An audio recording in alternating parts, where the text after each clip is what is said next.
رجل طبيعة عمله أن يسافر كل يوم أكثر من 80 كيلو، فهل يجمع في الصلوات؟ هذا خيار له. هلا بعض الناس حقيقة في العصر الأول كان هذا يعني غير متوقع، لأنه مسيرة يوم كان يقطعها، كان المسافر مسيرة يوم. اليوم مسيرة يوم 80 كيلو أو الأكثر من ذلك تقطع خلال ساعة، ساعة وشوي.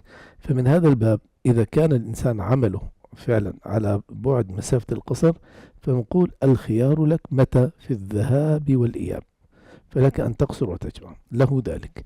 لكن أنا بدي أتساءل، هل يطيب الإنسان تطيب نفسه أن يبقى مسافرا طول الوضع؟ طبعا لا، إنما يعني خليها للضرورة أحسن وأفضل.